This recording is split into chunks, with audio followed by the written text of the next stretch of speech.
Hi, everyone. My name is Dr. Angela Celeste May. I am a professional vocalist and musician. I play multiple instruments. I also teach music, and I am a writer and producer. I also have a doctorate in the field of psychology. And on this channel, we mainly deal with things related to music for the most part, with a little sprinkling of some other content, maybe related to self care, self esteem, and other things in the psychology realm occasionally, but mainly music. Before we get started for today, I want you to click that like button, feel free, and also join us. Join me. I'd love for you to subscribe so that you can get notifications as soon as I upload more content that hopefully you find valuable. So, I have today an excellent question from Joseph J1102. And Joseph J starts by saying, "Glad you came back." Thank you. It's great to be back. I'm glad to be back after quite a long hiatus, I must say, from YouTube. The question is, can you provide insight into the vocal runs that you hear sometimes at the end of R&B songs where the vocalist goes into this hyper improvisational mode? Example, Get Up on It by Keith Sweat and Cut Close. By the way, this song was written and produced by a pastor's son who grew up in the church and choir. Excellent question. Let's get right into it. There are lots of layers to this question, actually. Okay, first of all, let's start with the fact that the kind of music, in terms of the genre, the style of music, is R&B. If you go back to my playlist under genres of music, I start that series by first giving you background on where R&B comes from. Of course, R&B stands for rhythm and blues. What is the history behind that and its roots? And if you go back and look at that, you will recall that the roots of R&B, just like the roots of soul, jazz, so many of our genres are rooted in and come from the early days of our African and African American Black enslaved ancestors. So, uh, from the Negro spirituals that grew out of those enslaved days, which grew into eventually these other types of music. So, started um, from that area and then influenced all the different types of music that we see today, including and especially R&B. So, first we want to start with that. That is where a lot of that influence comes from. Now, one of the reasons that it's important to know that is not only for the valuable history, of course, but also knowing that gives us some information about why the style sounds as it does. One of the key aspects of Black music, of African centered music, as with many African cultures, because we know Africa is a continent, right? Not a country. So there are many different traditions from country to country, um, community to community across the continent. But there are some things that different African nations and peoples have in common, no matter what part of the continent they come from. And that is an emphasis and a value of oral traditions and oral history. So what does that mean? Doesn't mean that folks didn't write information down. You know, there are lots of folks who did write some things down in terms of chronicling their history, telling the story of their people. But there is, and there was, and is a high value placed on oral sharing of information. So, why is that important for this question? This excellent question about improvisational style and R&B. Well, one aspect of a strongly oral society and community, especially coming out of different African traditions, is what we call the call and response. Call and response is what it sounds like, where one party or one person or a couple of people may, say something or put something out there orally or sing something or whatever it is, whatever it may be. And then the listener, the other person or persons, will respond by answering that call with something that they say. We see the roots of these kinds of call and response traditions coming through in the music that was influenced by those traditions. So, in instrumental music, as we saw in jazz as well, R&B and other styles, gospel definitely, that call and response style weaves its way throughout these different genres that are influenced by that Africanness. So that call and response style has it comes across in different ways. In instrumental music, in particularly in jazz and even in blues, or what we it may come across by one instrumentalist or a group of instrumentalists will play one thing, and then the other instruments will answer by playing similar melodies back to them, but they'll play similar melodies and then they'll riff on that and put their own spin on it and then play it back. So it goes back and forth like a musical conversation. So that's the instrumental version of call and response. A lot of you have seen, we've seen as just as one example, two guitarists on stage, right?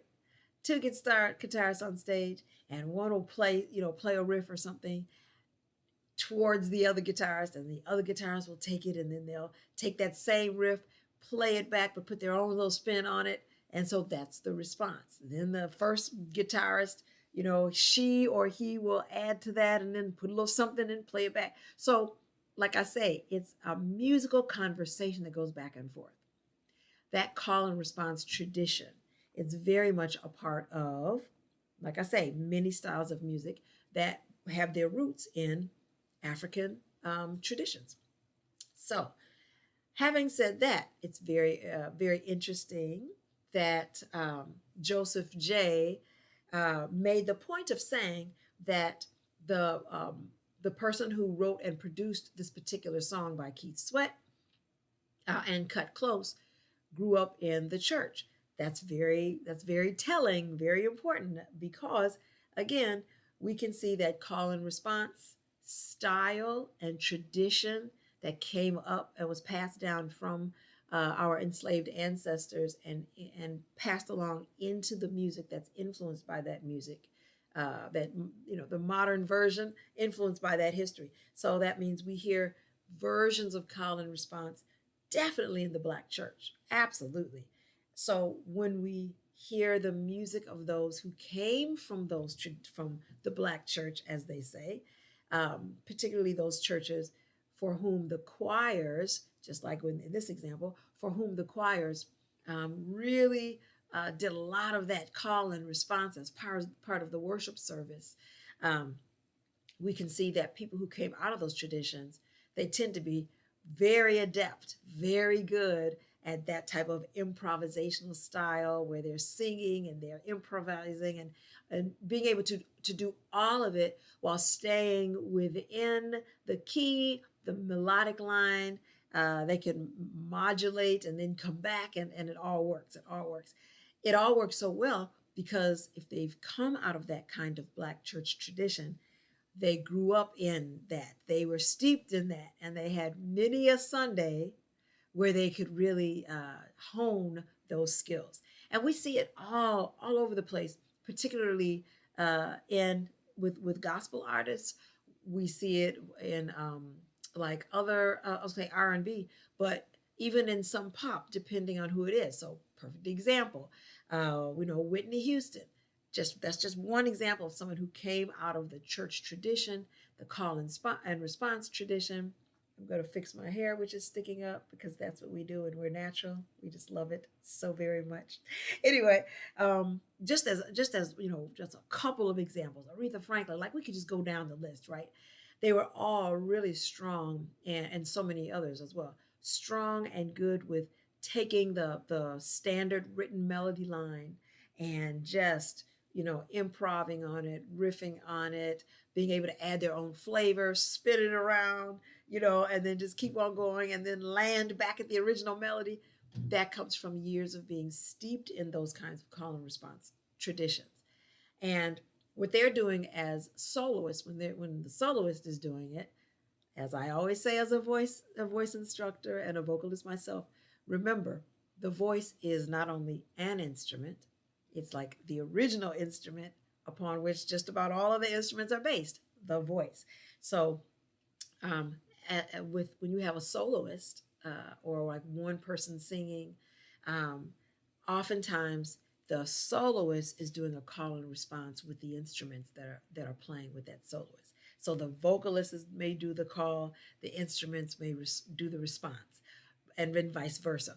Where the instruments may, they're playing a melody, they're playing the harmonies and everything, and then the vocalist takes that and starts to veer away from the melodic line, the regular lyric, and then add their own stuff in there. It's very much a musical conversation, is what it is. A musical conversation. So, when we think of a conversation that we have, just speaking back and forth to each other, right? You say something to me or you ask me a question, and then I'll answer the question, or I will take what you said and then I'll add something else to it. Well, you know it the way I see it, blah, blah, blah. And then I'll give it back to you. And you'll say, well, okay, I can kind of see what your point is. But when I think of it, it's blah, blah, blah. The back and the forth, the conversation. That's what's happening in music when you hear that call and response style.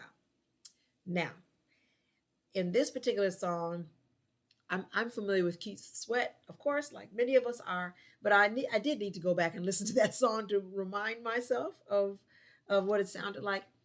Um, at the end of that song, where there's a lot of improv, if I heard it correctly, there are two voices doing the improv.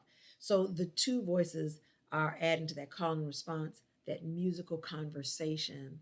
That I wouldn't call it hyper improvisation. It's just improvisation. It's just improvisation and layering and adding more to the what is being sung, the words. So the very end of that song, I don't want to get kicked off of YouTube by playing snippets of the song and get hit with copyright infringement or anything. But the end of that song, um, and this is typical, not even just this song. It's a standard kind of thing that you might hear in like I said, soul music, R&B, as two examples, where um, I'm just making something up. Okay, I'm not saying, but just as an example, where you hear, the oh baby baby baby, why don't you blah blah blah, I miss you kind of thing. They're just saying what they're doing with the wording is they're turning that lyric, that melody written line into more of a conversation, and they're emoting vocally. So it's, oh baby, I miss you, I want to see you, when are we going to go out tonight? So they're just, the more that they're conversing as the song plays out, the more that they're doing the call and response, and each one adds their own flavor to it. So I hope that helped answer the question. It's that improvisational style is very much a part of the Black tradition. I will just add this, and that is, when we think of the Black church, we do typically think of those things I just described, right? Lots of improvisation with a big, raucous, highly energetic choir and all of that.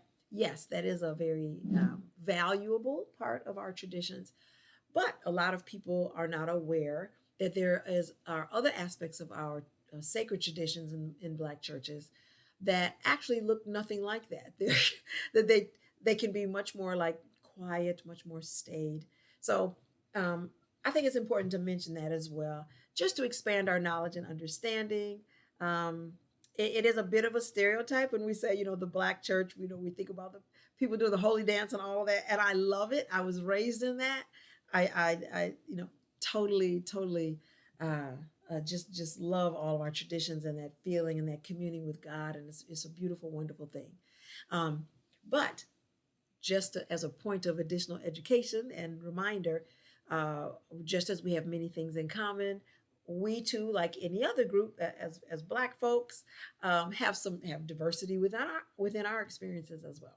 So you might have, just as an example, you might have more Black Methodist church.